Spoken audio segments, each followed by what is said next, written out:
be covering fractions, decimals, and percentages. Alright, so in this topic we will be going through the relationship between these three concepts, so fractions, decimals, and percentages.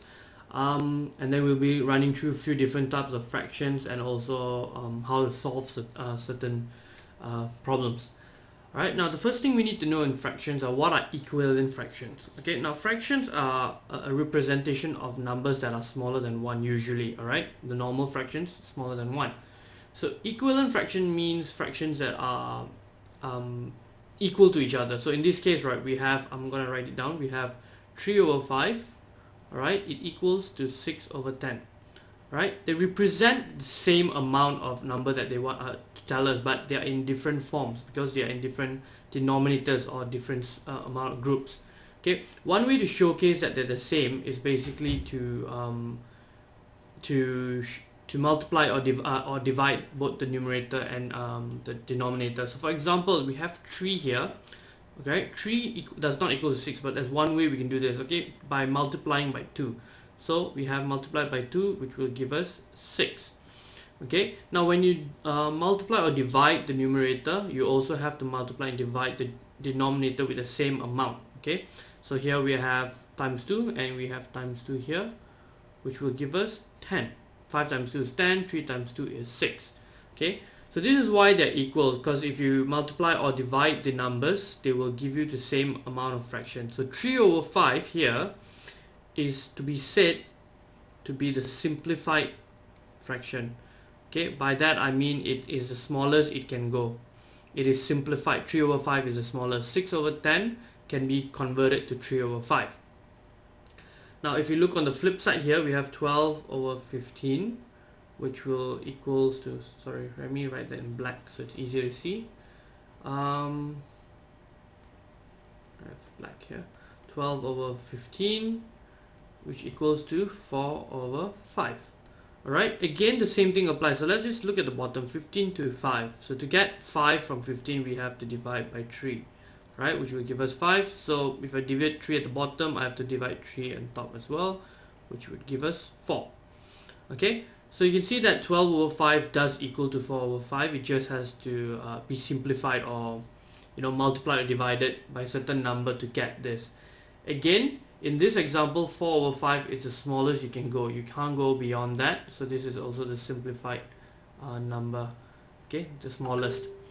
Okay, now one way to look at equivalent fractions to understand it is by this chart. Okay, as you can see, there are 4 different circles, but they're split into different numbers. So in the first circle, we're split in half.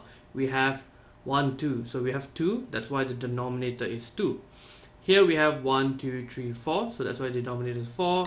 1, 2, 3, 4, 5, 6. Denominator is 6. 1, 2, 3, 4, 5, 6, 7, 8.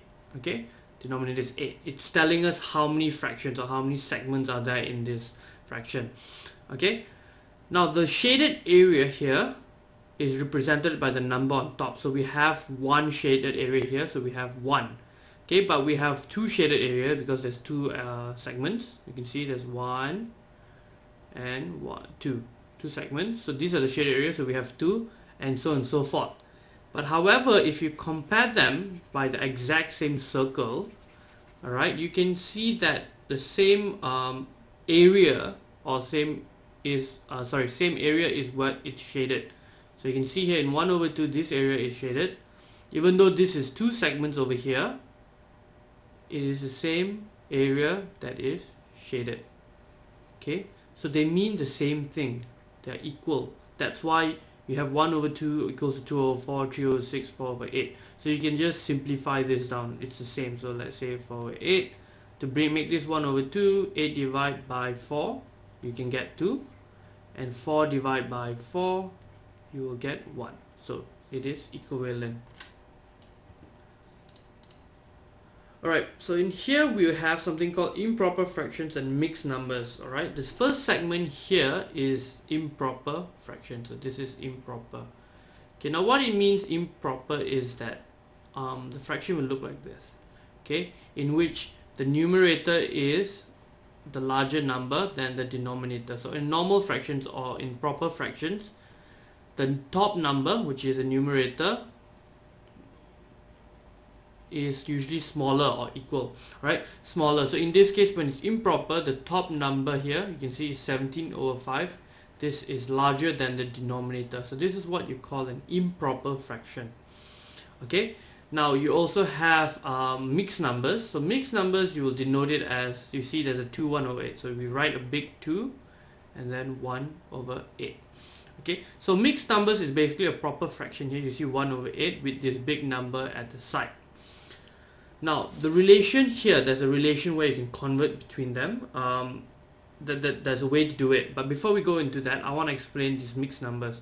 So what it means here is we have 2 1/8, right? So we have 2. What this 2 means is, right, when we have, let's say, 8/8 plus 8/8 plus 1/8. Okay, so 8/8, 8 divided by 8, you will get actually 1. So it's considered to be 1. Okay, so here 8/8 again is 1. So 1 plus 1, we have this number 2. Okay, so 2 plus 1/8, which basically means 2 1/8. This is how we write the mixed number. This is the relation. So the 2 indicates 2 of these things here, 8/8 plus 8/8. Okay, which are 1s. Alright, now to convert this, so for example 17/5, let's go back to the improper fractions. We have 17/5, which basically means 17 divided by 5. Alright, so 17 divided by 5, let's do that working quickly. We have 17, we have the number 5, so we have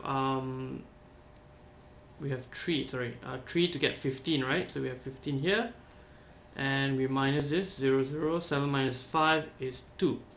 Okay, so we don't put the decimal points and start doing decimals. We can stop here and we can write our mixed numbers, converting them into the mixed numbers. So we will get 2, the quotient here is 3, would be the large number.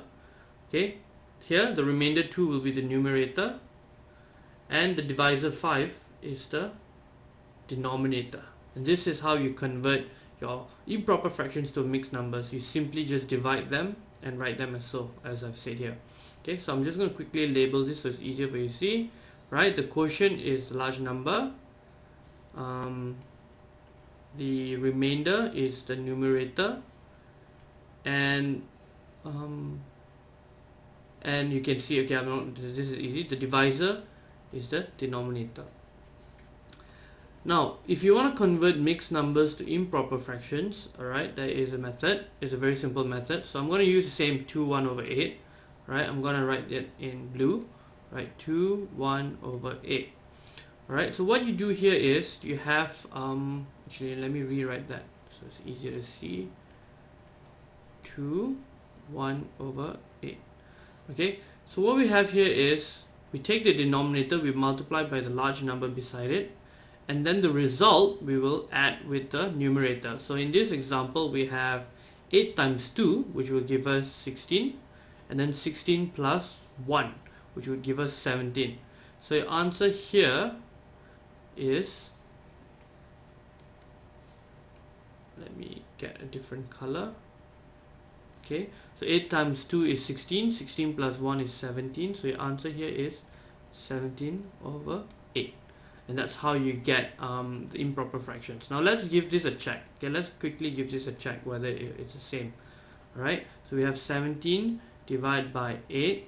Alright, 8 times 2 is 16, so I'll write this 2 there, 6. And this will give us the remainder 1. As you can see, 2 here will be the large number. 1 here, the remainder is the numerator, and 8, the divisor, is the denominator, which are the same. Right, so this is the relation between improper fractions and also mixed numbers.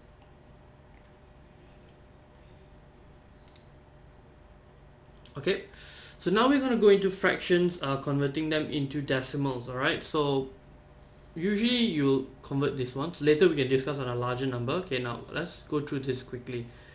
So it's very simple. So we have 1/2, okay, which basically means 1 divided by 2. Okay, so if you do that in division, we have 1 and a 2. Alright, so we put a 0 here because 1 is too small. Alright, so we put 0 and we get back 1. Now usually if you don't divide fully, when you divide fully, this is where it stops.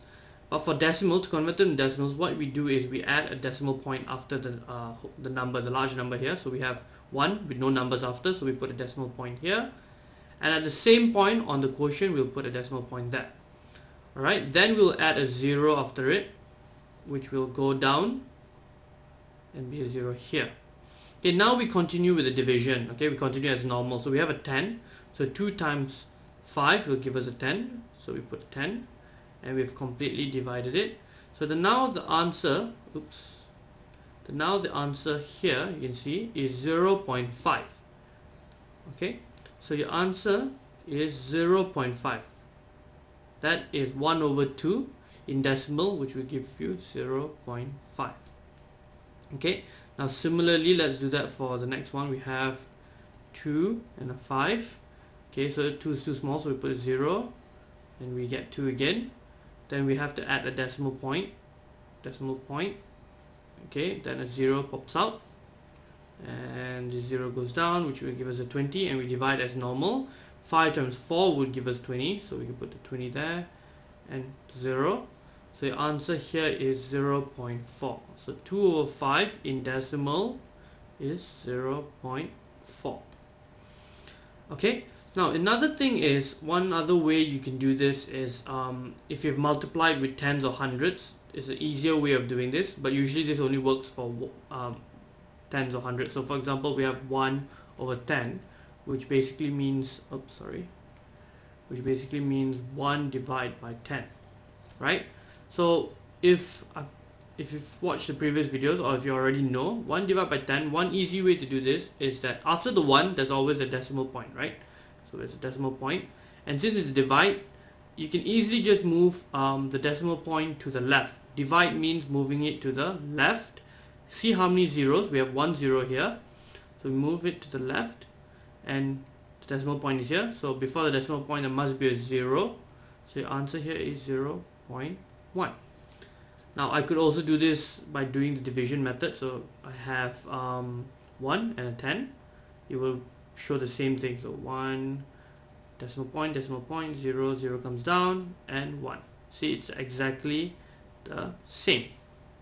Okay, so I'm going to erase a bit of something. So I'm going to erase this. It's the same.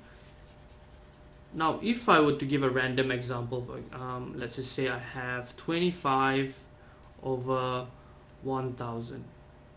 Okay, now this is 25 divided by 1000. Alright, so we have the decimal point after the whole number here, and we have 1, 2, 3 zeros, and we have a divide which makes this move left.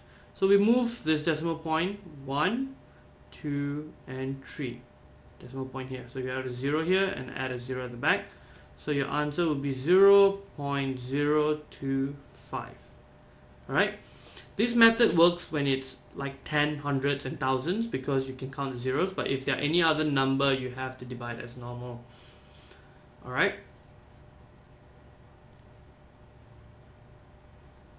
okay, now we're going to go into percentages. Now percentages basically mean we're taking a small fraction or percentage of a whole thing. Okay, now let's go through the percentage first. Alright, now when you see 50%, so for example we have 50%, I wrote 50%. Okay, now this is the percentage symbol. You must always put it after the number, because what it shows is that 50% is actually equivalent to 50 over 100, which is a fraction. Okay, so 50%, the percent will always put the number itself over 100. So if I say, for example, 7%, it would indicate 7 over 100. Right, now that's what's important here.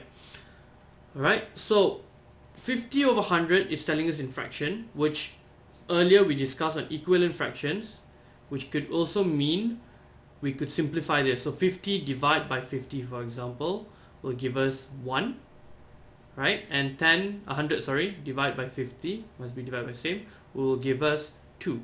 So 50 over 100 is actually equal to 1 over 2 in fraction, which we did before. 1 over 2 can be in decimal will be 0.5. Okay, now all of this actually mean the same. So I'm going to rewrite here 50%. Okay, let me get a different color. Alright, 50% in fractions is 50 over 100, which can be simplified to 1 over 2, which in decimal means 0.5. Note how all of this actually are related to each other. They're just different ways of noting it, and for different users. Okay, now we're going to discuss how we're going to use the percentage. Okay, so usually you see percentage when you buy stuff or doing any other calculations. Alright, so the question says here, how much is 20% of $400? Now let's talk about how we do this first. 20% of $400. What it means is we have $400. Right, let's put a symbol there. Okay, times 20%. We're taking 20% off of $400. Okay, so we're going to write this in working. It will basically mean 400 times 20 over 100. Okay, now earlier we discussed 20 over 100 is 1 over 2. So let's just do that. 400 times 1 over 2. They're the equal. They're the same. Sorry, not 1 over 2. Sorry. Let's simplify this. I'm wrong. Let's simplify this first. Okay, so simplify, we can remove the zeros. Then we have 2 over 10, right? So 2 over 10, I'm just gonna 2 over 10, let me find some space. 2 over 10, right? We can divide 2 with 2, we can divide 10 with 2, which would give us 1 over 5. Okay, so we can simplify it to make our calculation a bit easier. So it's 400 times 1 over 5. Okay, now how do you do this is basically you have the top number, the numerator, times with the 400 divided by 5. So if I were to rewrite this, oops, sorry about that. Alright, if I were to rewrite this, it will become 400 multiplied by 1 will be divided over 5. Okay, now this we can do in division. 5, 8 times 5 is 40, and then you have a 0, which you just put a 0 and you're completely done. Okay, so which will give you $80. Alright, so this is how you solve percentages. You can also directly multiply. So we have $80 as our answer. Okay, I'm going to quickly erase some work here. Okay, I'm going to split this and show you working here.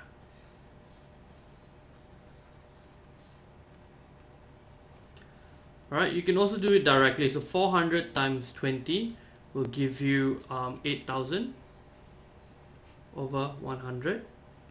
Alright, over here we divide, we can remove just the zeros, and you can see it will become 80 over 1, which the answer here is 80. Can't see that. I'm gonna just write smaller. I'm gonna just circle it.